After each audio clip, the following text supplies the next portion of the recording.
छत्तीसगढ़ के संस्कृति ला देखे बर सुने बर हमार यूट्यूब चैनल लकी स्टूडियो सलोनी ला लाइक करो, सब्सक्राइब करो, शेयर करो। धन्यवाद।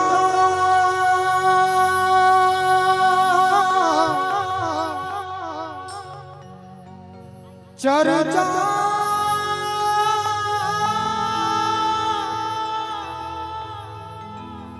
तोर मोर माया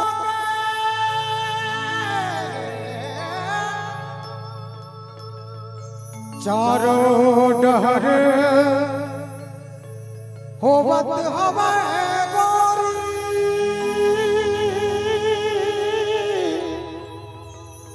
तोर मोर माया चर्चा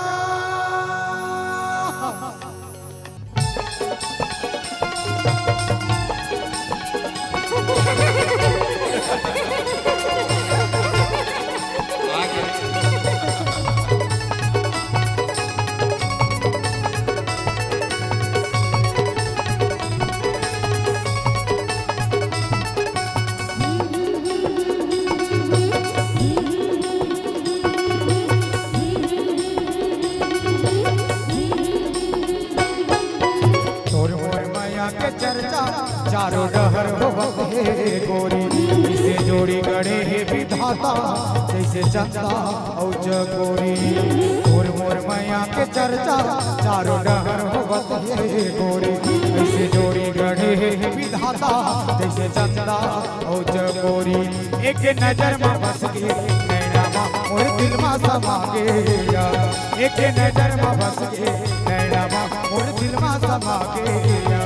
ऐसे बजना बना के गोरी जैसे चंदा और चकोरी मोर मोर माया के चर्चा चारों डहर होवत हे गोरी।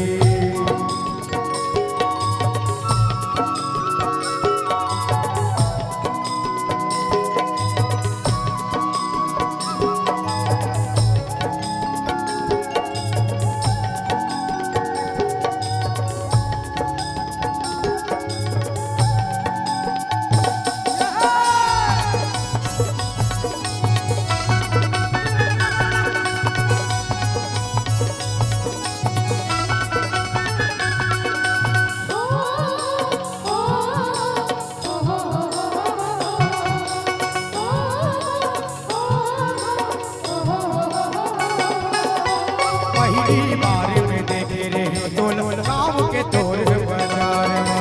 सारी रात जैसे बेनी झुलती कन्या के तोर जातला चमकत रही तोर माथ के टिकली जैसे चंदनी रात में आसत रहे अब सखी सहेली सब हर बात बात में तोर देख के वो सुगराई रानी मुझ तोर मुस्काई तोर देख के वो सुगराई रानी मुझ तोर मुस्काई मोर हो सुगुरा के गोरी जैसे चंदा हो चकोरी तोर मोर मैया के चर्चा चारों डहर होवत हे गोरी।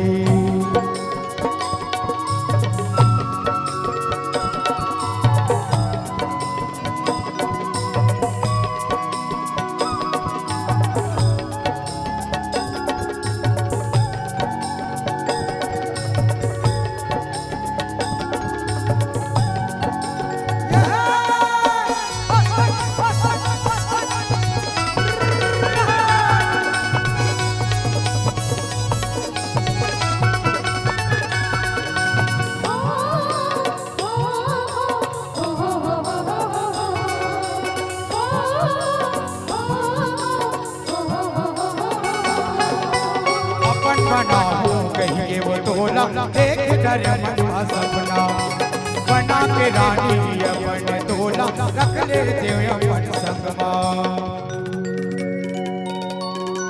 रंगा के टोला अपन माया के सतरंगी के रंगमा जनन जनन के जोड़ी बना के रख लेते अपन घर में एक जाऊं बाजा बरसिया टोला लेके जाऊं या एक जाऊं बाजा बरसिया टोला लेके जाऊं या सात भावर पर आके गोरी जैसे जनता औज गोरी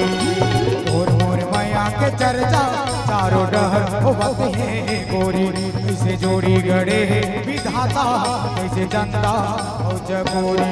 एक नजर में बस के नैना और दिल में समा गया एक नजर में बस के नैना और दिल में समा गया ऐसे बंधना बंधा के डोरी कैसे जनता औज गोरी